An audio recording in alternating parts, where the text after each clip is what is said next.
Assalamualaikum warahmatullahi wabarakatuh. Pada kesempatan ini Bapak akan menjelaskan tentang materi memahami adab terhadap guru. Kita ketahui bersama bahwasanya guru adalah orang yang memberikan banyak hal terhadap kehidupan kita, sehingga kita mampu berkembang sampai sejauh ini. Banyak orang sukses yang kemudian lahir dari perjuangan seorang guru, dari keikhlasan seorang guru. Maka dalam hadis riwayat Ahmad disebutkan, Bismillahirrahmanirrahim, laisa minna man lam yujilla kabirona wa yarham saghirona wa ya'rif li'alimina.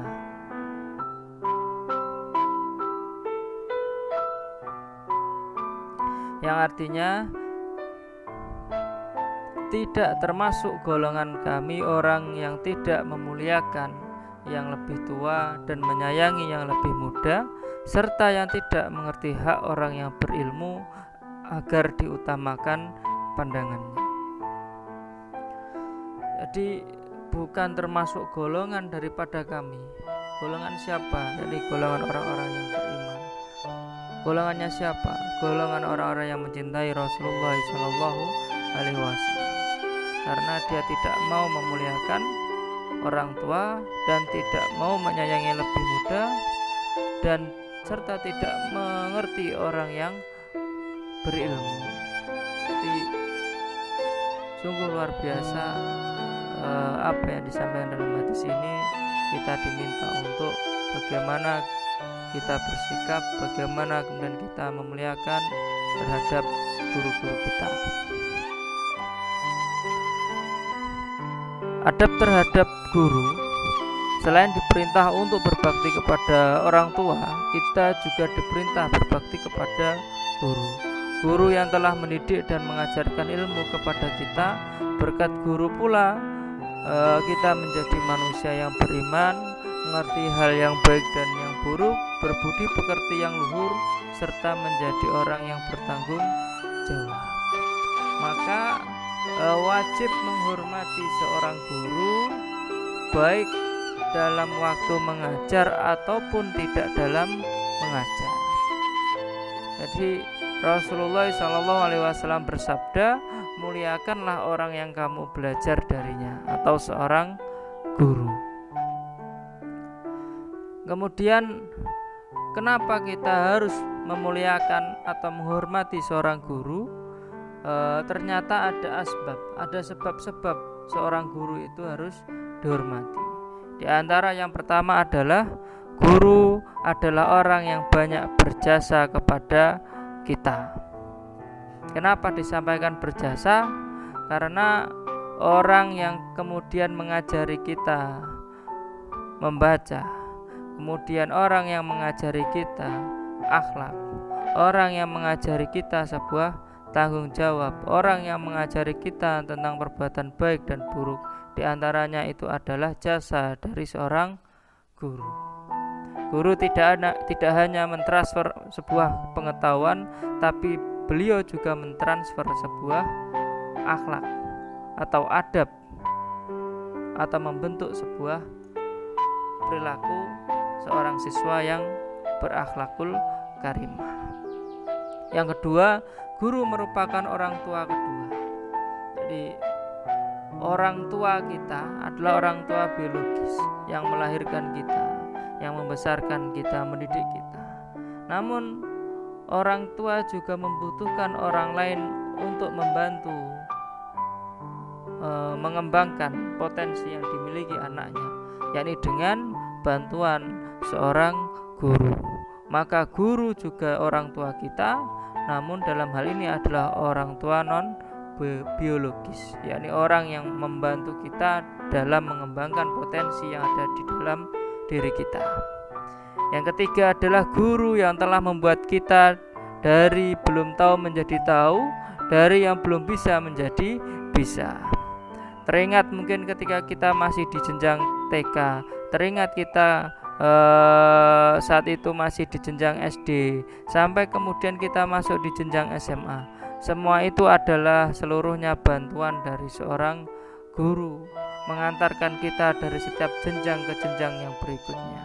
Harapannya apa? Harapannya siswanya menjadi siswa yang sukses, baik dalam pengetahuan ataupun dalam akhlak. Yang keempat adalah tanpa guru hidup kita akan buta. Jadi ternyata guru ini perannya sangat besar. Tanpa guru hidup kita akan buta. Tidak ada yang mengarahkan, tidak ada yang beri tahu apa yang baik dan apa yang benar. Ini semua adalah peran dari seorang guru. Teringat ketika negara Jepang saat itu kota Hiroshima dan Nagasaki terkena bom atom saat itu, maka yang dicari oleh kaisar saat itu adalah guru. Berapa jumlah guru yang masih hidup? Kenapa yang dicari seorang guru, bukan seorang pengusaha, bukan seorang miliarder, bukan seorang pebisnis? Karena guru memberikan peran dalam perkembangan orang lain. Jadi dengan peran-peran besar itu harapannya kita bisa menghormati dan jauh bisa memahami bagaimana kita bersikap dan berperilaku kepada guru kita. Berikutnya termasuk tata cara menghargai dan menghormati guru. Yang pertama adalah jika bertemu dengan guru ucapkanlah salam. Jadi wajib ketika bertemu dengan guru ucapkan salam. Mengucapkan salam dengan ungkapan Assalamualaikum warahmatullahi wabarakatuh, atau dengan berjabat tangan kemudian mencium tangan beliau. Ini juga salah satu adab terhadap guru. Yang kedua, husnuzon pada apapun yang dilakukan guru. Jangan sampai kemudian kita suuzon kepada guru kita. Jadi beranggapan apa yang dilakukan guru itu tidak memberikan dampak positif terhadap diri kita. Jangan sampai. Setiap kesalahan-kesalahan yang mungkin pernah dilakukan oleh guru kita, kita wajib husnuzon. Ketika kita salah kita diingatkan, ketika kita salah kita dicubit. Itu adalah dalam rangka untuk mengarahkan diri kita agar menjadi orang yang lebih baik. Yang ketiga adalah memperhatikan dengan wajah yang menyenangkan dan penuh semangat saat guru memberikan pelajaran.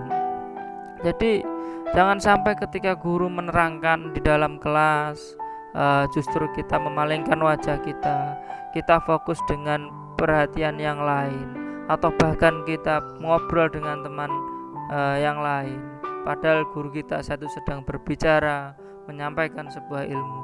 Di sini mencerminkan seseorang ini tidak memiliki adab terhadap seorang guru. Maka ketika seorang guru sedang berbicara, maka dengarkanlah dan perhatikanlah. Dan perhatikanlah dengan wajah yang menyenangkan. Jangan kemudian dengan wajah yang tidak mengenakan. Ini salah satu yang perlu diperhatikan oleh kita semua. Yang keempat adalah rendah hati dan hormat, menjaga sopan santun, tidak berjalan di depan guru dan tidak berdiri di samping guru yang sedang duduk. Rasulullah SAW bersabda, ta'allamu wa'allimu wa tawadu'u limu'allimikum, yang artinya pelajarilah ilmu dan ajarilah manusia dan rendahkanlah diri kepada guru, serta berlaku lemah lembutlah terhadap murid-muridmu. Beberapa perilaku yang banyak kita temui yang kita anggap menjadi sebuah perilaku yang kurang terpuji terhadap seorang guru adalah terkadang ketika guru sedang berjalan, kita tanpa sadar mendahului guru kita, tanpa mengucap salam, tanpa menjaga adab kita, seakan-akan guru kita tidak ada di sana. Sering kali seperti itu.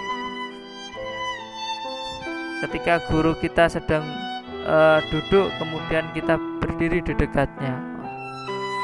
Ini juga sering sekali kita lakukan. Bahkan kita tanpa sadar menduduki tempat yang seharusnya diduduki oleh seorang guru. Kita bermain, ngobrol dengan teman kita di meja guru, di kursi guru. Ini mencerminkan sebuah perilaku yang kurang baik. tidak memiliki adab yang baik terhadap guru, maka perilaku-perilaku ini harus kita hilangkan. Yang kelima, mentaati perintahnya selama perintah itu tidak bertentangan dengan ajaran agama. Wajib mentaati perintah seorang guru, yang penting perintahnya tidak bertentangan dengan ajaran agama. Yang keenam, ikhlas dalam menerima teguran dan nasihat guru. Jadi kita harus ikhlas dengan teguran dan nasihat guru, bahwasanya apa yang disampaikannya itu adalah sesuatu yang baik. Yang ketujuh, senantiasa menjaga nama baik guru kita, tidak menceritakan aib atau kesalahan guru.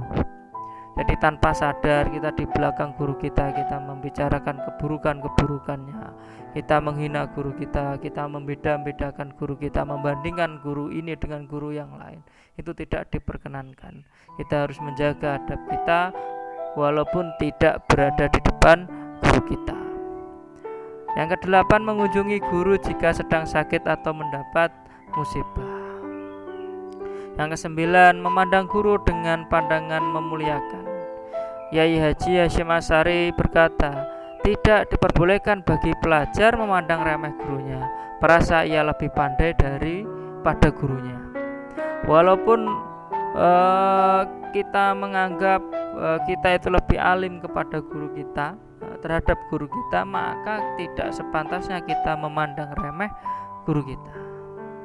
Sama halnya ketika kalian sudah disekolahkan, misal dipondokkan, bisa belajar kitab, bisa belajar bahasa Arab, bisa belajar bahasa asing, ketika pulang ke rumah bersama dengan orang tua kalian, kalian harus tetap menghargai atau menghormati orang tua kalian. Walaupun secara keilmuan, ilmu kalian dengan ilmu orang tua kalian lebih tinggi ilmu kalian. Ini salah satu bentuk menghargai atau menghormati seorang guru. Yang ke-10, tidak melupakan jasa-jasa guru. Jangan sampai menjadi orang yang sombong, lupa dengan apa yang telah dilakukan oleh guru-guru kita yang telah mengantarkan kita kepada kesuksesan. Yang ke-11, sabar menghadapi gurunya. Jadi saat perilaku guru secara lahir salah, murid sebisa mungkin mengarahkannya kepada maksud yang baik. Mungkin beliau saat itu dalam kondisi terdesak dan lain sebagainya. Jadi guru itu juga manusia. Jadi ketika guru melakukan sebuah kesalahan, kalian juga wajib bersabar. Jadi saat guru memarahi murid, hendaknya murid mengawalinya dengan meminta maaf, mengakui kesalahan. Ini salah satu bentuk kecintaan guru kepada muridnya. Kemudian keutamaan berbakti kepada guru dijelaskan dinukil dari Minwasoya al-ulama'i li talabatil ilmi, ta'allumul adabi qabla an ta'allamal ilma. Jadi belajarlah adab sebelum belajar ilmu. Jadi utamakanlah adab dulu, baru kemudian kalian belajar ilmu. Jadi posisi adab ini lebih utama daripada ilmu itu sendiri. Jadi usahakan kalian ini memiliki sebuah adab, belajar tentang sebuah adab kepada guru, baru kemudian kalian belajar tentang ilmu itu sendiri. Jadi keutamaan-keutamaan yang akan kita peroleh ketika kita menghargai dan menghormati seorang guru, diantaranya yang pertama, mudah menerima pelajaran, karena ilmu yang kita terima adalah ilmu yang barokah. Jadi guru menyampaikan ilmu itu dengan senang, kemudian karena hati guru itu senang menyampaikan, maka ilmu itu yang kalian terima menjadi barokah. Jadi kalian paham dengan ilmu tersebut. Kemudian mendapatkan ilmu yang bermanfaat. Ilmu yang bermanfaat itu bagaimana? Ilmu yang dapat kemudian dipraktekkan dan mampu memberikan manfaat terhadap yang lainnya. Ini salah satu ilmu yang bermanfaat. Kemudian masa depannya cemerlang. Jadi sejatinya 70%